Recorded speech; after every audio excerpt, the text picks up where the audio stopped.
This is Pet Life Radio. Let's talk pets.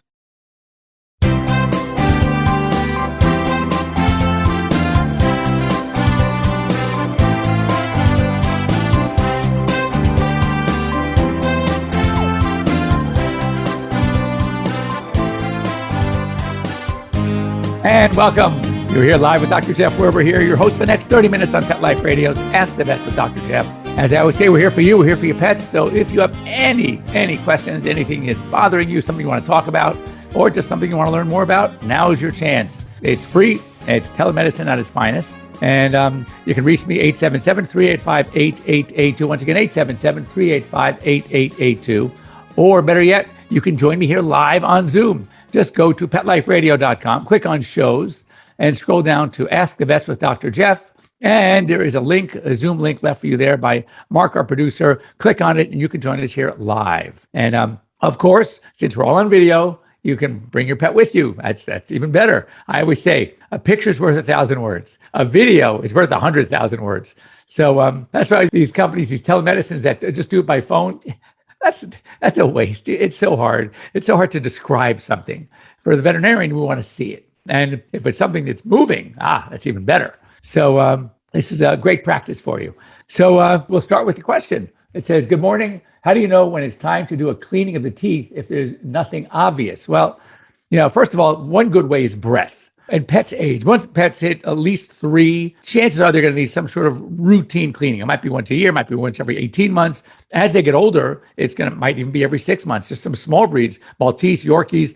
Those guys we're doing every 3 or 4 months. So it depends on the dog. It also depends on your home care routine. If you're not brushing teeth regularly, you're going to need the professional cleaning even more. If you are able to get into a habit of brushing your pet's teeth on a regular basis, then you can actually spread those visits out. Now, another way to tell if the teeth look good on the outside is breath. If the breath smells, there's a good chance there is a pocket of infection somewhere. And then for those, if the teeth look pretty good on the outside, I recommend having your veterinarian do some dental x-rays. Most of us now have dental x-ray machines, just like at your dental office. Get that little thing goes in the mouth, digital, you get the result in seconds after you take the x-ray. And you can also tell that way, is there anything going on under the gums that you can't see? With the bone, a root abscess, some decay of the root, etc. And that can contribute to the halitosis, the bad breath. So that's another way you can tell. So if the teeth look good, you're brushing them and you still can't get rid of that smell, it might be time to have your veterinarian take a look at those teeth as well. Another one, morning, what are your thoughts on immunotherapy to treat allergies? Well, I'm a big fan. Here's the thing. One of the newer medications we use called Cytopoint or CADI, canine atopic dermatitis immunotherapy, is a form of immunotherapy. It attacks interleukin-31, IL-31, which is responsible for the actual allergy itself. It sets up the allergic response. IL-31 in a dog is like our histamine for us. It is a mediator of the inflammatory or the allergy response. So if you can do an anti-interleukin-31, then that is kind of, in a sense, immunotherapy. And I love the Cytopoint. It's fantastic. Now, the other way to do it is even better, and that is let's identify the allergens. And there are some simple blood tests that can be done now. And then have this company make up allergy serums, just like any kind of vaccine, very, very small doses of that which the pet is allergic to. And they slowly build up their immunity. With each shot, you're increasing the volume. And then with the second and third vials, you're increasing the concentration until they are able to be exposed to a full dose of whatever it is that they were allergic to. And now their own bodies were able to set up an immune response. Success-wise, it's about 75%. A lot of times, again, dogs seem to, when they develop allergies as older dogs, they might progress as the years go on. Same thing with people. I had allergies as a kid. In fact, when I was growing up, check this out. I was allergic to dogs, cats, horses, sheep, goats, cows, and hay. Can you imagine what kind of wreck I was in vet school? Not only being exposed to all these animals, but when I got to my large animal rotations, there are hays all over the place. So I had the classic hay fever, cat allergies. Oh my God. Anyway, bottom line is I outgrew them all. Now I did go out for allergy shots. The student health center was so full all the time. It was called Cowell Student Health Center that I said, you know what, hell with this. I'm giving myself the shots. And I started giving myself the allergy shots. Now I don't take any allergy shots. I'm not allergic to anything. So I guess either I outgrew them.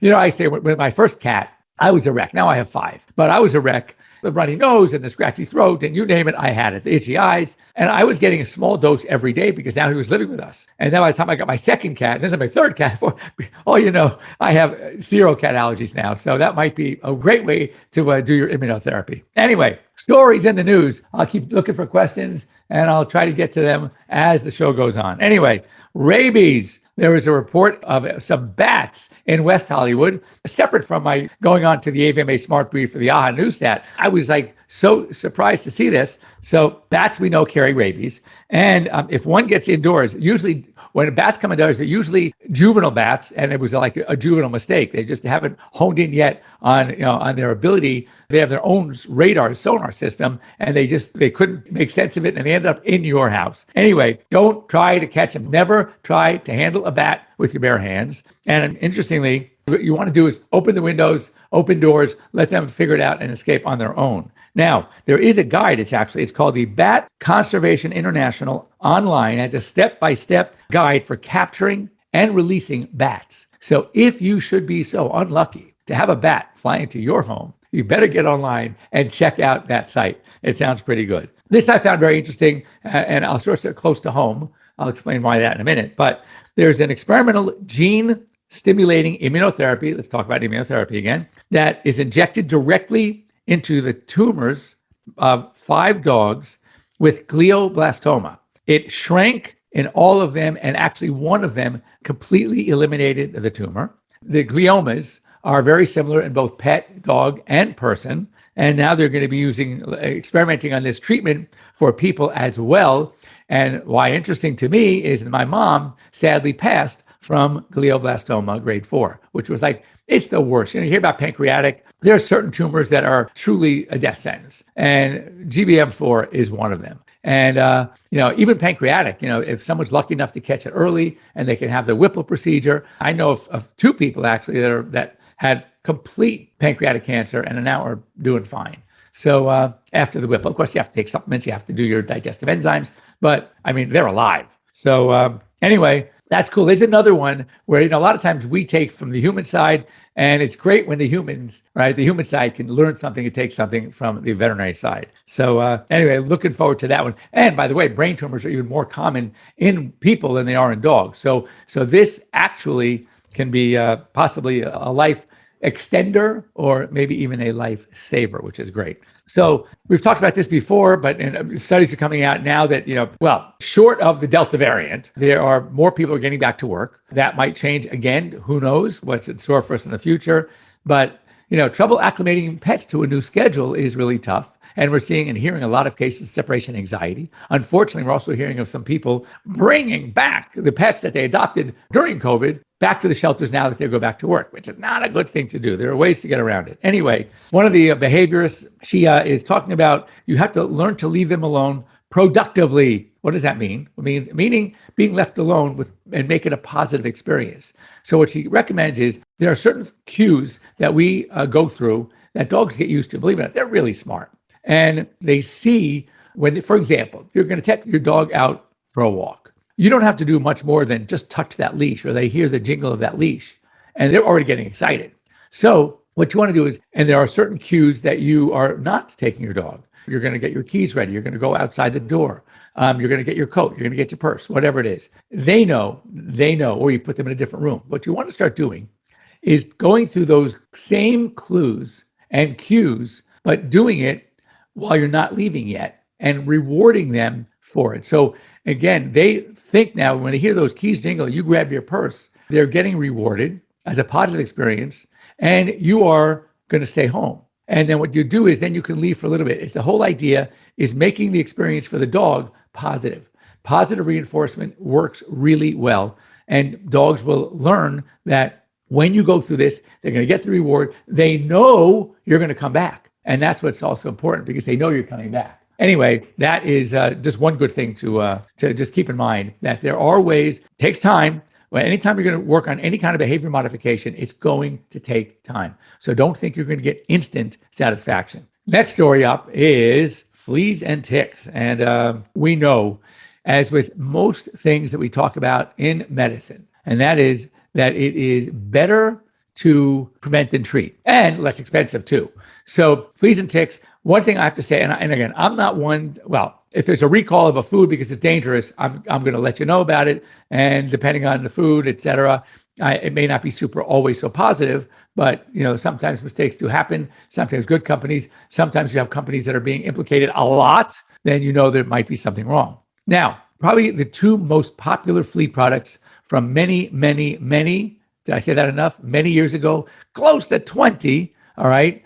The active ingredients are imidacloprid and fipronil. And imidacloprid and fipronil are now not effective. They are no longer effective. As my good dear friend, colleague, Dr. Mike Dryden, Dr. Flea, he was chief of parasitology at Kansas State University. He is one of the world's experts on fleas and ticks. And he uses the R word. It's not a dirty word. The R word is resistance. And now we are seeing resistance, fleas and ticks, to these very same excellent drugs. To put it into perspective, how excellent? I was a national spokesperson for a number of years for one of the companies, the major company that put a product out where imidacloprid was the active ingredient. It is fantastic. It was fantastic. And unfortunately now, it's just the nature of the beast, the nature of the insect. And that is, they now have developed resistance to these very same, very safe drugs. So there's a new class of drugs we call isoxazolines. Unlike the others, and well, I should say, like the others, fipronil and imidacloprid, at the beginning, they were only available through your veterinarian. One of the kisses of death from an efficacy standpoint is going OTC. Then things get overused and misused. And that seems to be the problem. One of the problems. So these products are available only through prescription, through a veterinarian or a veterinary prescription. There are 4 major ones out there. They are all excellent. 3 of the 4 are good for 30 days. 1 of them is good for 12 weeks. You need to speak to your veterinarian. Once again, the isoxazolines. Since I'm not playing any favorites, I'm going to give you the names of all 4. You have Bravecto, Simparica, Credelio, and NexGard. Once again, Bravecto, Simparica, Credelio, and NexGard. All good. Speak to your veterinarian. And 2 of them, and most likely all 4 at one point, actually are going to be good for fleas, ticks, and heartworm. So you'll only have to use 1 tasty, chewable treat once a month for your flea protection, your tick protection, and your heartworm protection. So 2 of them have already started. I'm sure the other 2 are not far behind. So anyway, speak to your vet, but much easier. Give your dog a chewy, tasty chew pill, right? Once a month or once every 12 weeks, over having to treat the severe allergies with skin allergies and getting your house under control, et cetera, because of the flea problem. Prevent the problem now. And just so you know, all of these work through the flea bite. The flea has to take a bite. That flea is gone very quickly. And then that flea can't breed. That's how the population. Do you realize that during peak season, a single female flea can lay anywhere up from 25 to 40 eggs per day? So when you see all those little baby fleas hopping on your toes or your feet when you're walking barefoot, those are usually the baby fleas that have not yet jumped onto the host, the dog, for their first blood meal. When that happens, first of all, if those little baby fleas don't get a meal, they're gone in several days. And what happens is that once a flea takes their first blood meal, something changes in their intestinal tract to where they become obligate parasites. Now they need that blood meal. So if they don't get it, again, if they fall off the pet and can't find that pet again, they don't really like you as much, then they're probably going to die on their own in a short period of time. Might be 5 days. So the way this stuff works is, since most adult fleas spend most of the time, this is relatively new. We used to say for every 1 flea in a dog, you have 30, 40 in the environment. That could be true, but those fleas in the environment are little baby fleas. They're not mature yet. So as far as adult fleas, most adult fleas spend most of their life on the pet, and they need that blood meal to survive. Okay, anyway, we're going to leave. For the first half hour. Coming back, I have a couple of things I want to talk about. And if we have time, we're just going to follow up on some leptospirosis and influenza. But I have 2 really good feel-good stories that you're going to like. When we come back, don't go away. We'll be back after these short messages. So I just want to tell you about a company that I came across, and I really think what they do is great. Carlson Pet Products. Very, very affordable. The company specializes in creating pet safety products to keep your pet happily protected from the puppy stage through their senior years. They have a variety of products. They have pet pens. They have foldable elevated beds, crates, pet gates. I mean, all phenomenal stuff. The pet gates I love because basically they fit any size opening in your home. And most of the gates also have like a walk-through door. It's a small door for your pet to pass through without having to remove the whole gate. So it's really, really cool. Look them up. CarlsonPetProducts.com. Get a 25% discount and free shipping if you use the promo code PETLIFE, PETLIFE. Check them out. You're going to love them. For those fortunate to have experienced the deep bond and unconditional love of a companion animal, the death that follows can be one of the most difficult and misunderstood losses to go through. Many times, this devastating loss goes unrecognized and trivialized by family and friends, leaving grieving pet parents struggling to find healthy ways to cope with the loss. In And I Love You Still, a thoughtful guide and remembrance journal for healing the loss of a pet, Dr. Julianne Corbin calls attention to the difficulties unique to the loss of a beloved pet and provides an interactive and compassionate guide to help you process your loss and work towards coming to a place of peace and healing. For those interested in journal therapy and looking for a professionally written and compassionate resource to help understand and reconcile the grief associated with the loss of your pet, this book is for you. And I Love You Still, a thoughtful guide and remembrance journal by Julianne Corbin, is now available for purchase on Amazon and other major book retailers. Let's talk pets. Let's talk pets On Pet Life Radio. Pet Life Radio. PetLifeRadio.com.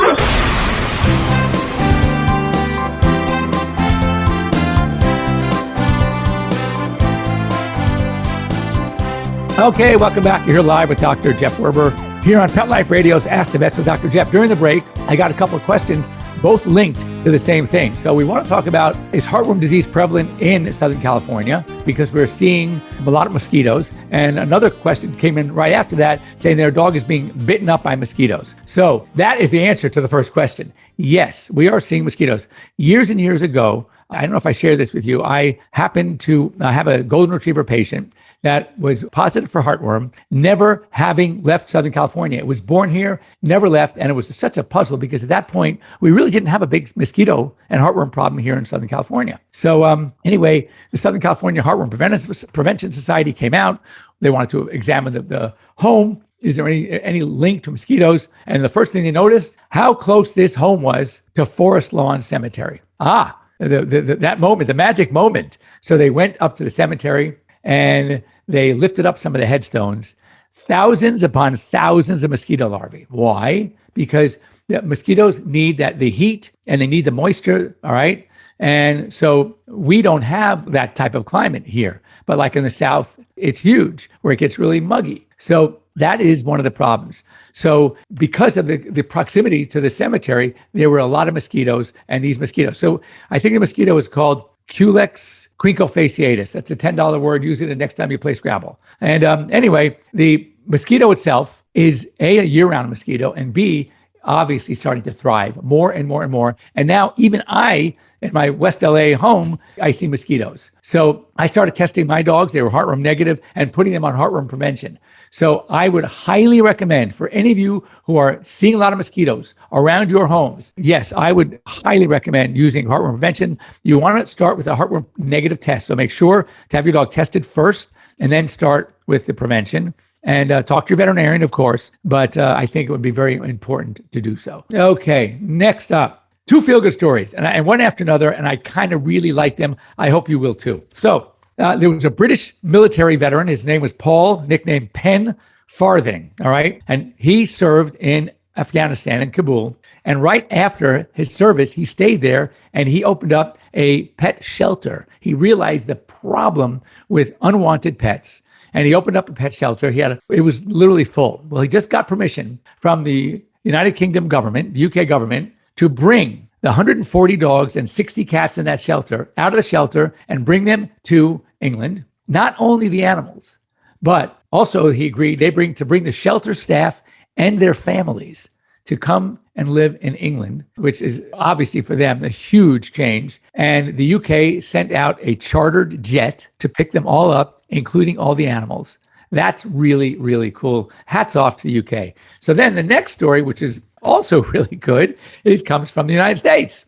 And it's a federal law is directing the Department of Veteran Affairs to set up a 5-year pilot program to cover the cost of training service dogs for veterans to help them with post-traumatic stress disorder, PTSD. There are going to be at least 5 VA medical centers that are going to work with accredited service dog organizations. And if this program is successful, they then plan to expand it to veterans with other types of mental health conditions and disorders. So again, it just shows you what we've all known, the magic of having pets in your lives. And the fact that we see just petting a dog is going to bring down your blood pressure. It lowers your cholesterol. Good for kids. Kids do better on tests. They focus more. Their IQ scores are higher. I mean, it's really ridiculous when you think about all the health benefits. I guess to coin my good friend Marty Becker, the veterinarian who's written a zillion books, but The Healing Power of Pets was one of his books. And to read it, you just really see how special they are. A couple of things. Next up, hookworms. Hookworms are one of the big 4 parasites. You have, maybe they're more now, but as far as worms, you have your roundworms, your hookworms, your whipworms, right? You also have your coccidia, which is really not a worm. That's more of a protozoan. It's an oocyst that encysts in your, more related to a bacterium. And then, of course, you have giardia. Well, the one medication that we use for hookworms, and by the way, hookworms can affect us as well. They can actually migrate into the skin of people, and you have cutaneous larva migraines. That is really gross when you think about it, that these little baby larvae can penetrate our skin and cause these eruptions, and you have little worms, pre-worms, living in your skin. Just think about that for a second. Anyway, pretty gross. So the drugs that we were typically using for this ancylostoma are now, just like the fleas we talked about earlier, are becoming resistant to these bugs. So they have multi-drug resistance. They're called Ancylostoma caninum is the parasite itself. And now they think that it started in Florida, in the southeast, which is where they are most prevalent in racing dogs off the racing track, the greyhounds. And now they become prevalent in other breeds as well. We see them mostly in the southeast. So it's one of those diagnoses where you used to have hookworms. You can use any of the big medications. We're just fine. Pyrantyl pamoate, Strongid was very effective. So now we're seeing that these parasites are not, even fenbendazole and some of the things we use for a lot of the other parasites, which are supposedly good for everything, are now no longer working on the hookworm. So it's become a really nuisance. They cause diarrhea. They are very difficult to control. And now we have no U.S. FDA-approved drug to treat them. So I'm sure we're going to be looking over to our European veterinary colleagues who often can get things passed way before we can in the FDA. And let's start using things off-label, but still very effective and still very safe. So in the minute or two we have left, just a little bit more. Lepto is growing. We're seeing a lot of it here in Southern California.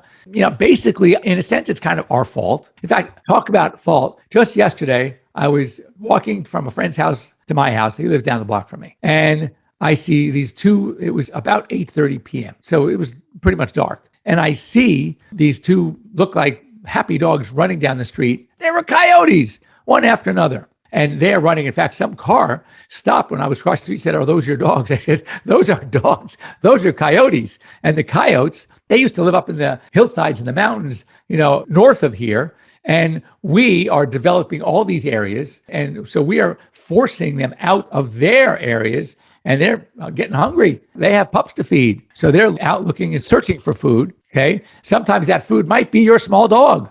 So make sure that if you have a low fence or a fence that can be jumped over or bitten through, you might want to be very careful about having your little dogs in a backyard. Fortunately, with my big dog, I'm not too worried.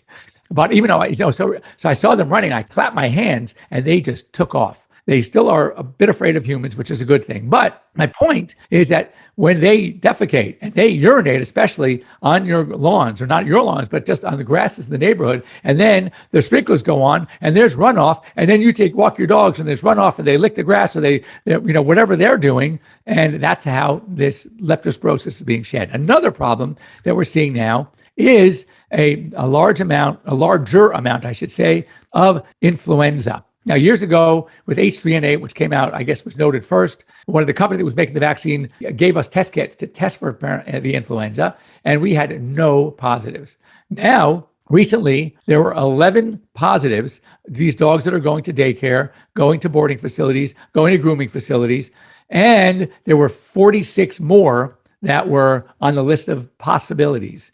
And I am seeing a lot of upper respiratory infections. Now, again, typically with kennel cough, which is infectious tracheal bronchitis, the dogs are actually acting pretty normally. And the cough is usually a dry, hacky cough. There's not much of a discharge, if any, and they're happy. You just have to treat them. And then I would vaccinate dogs that frequent those types of facilities where they are going to be exposed to a lot of other dogs.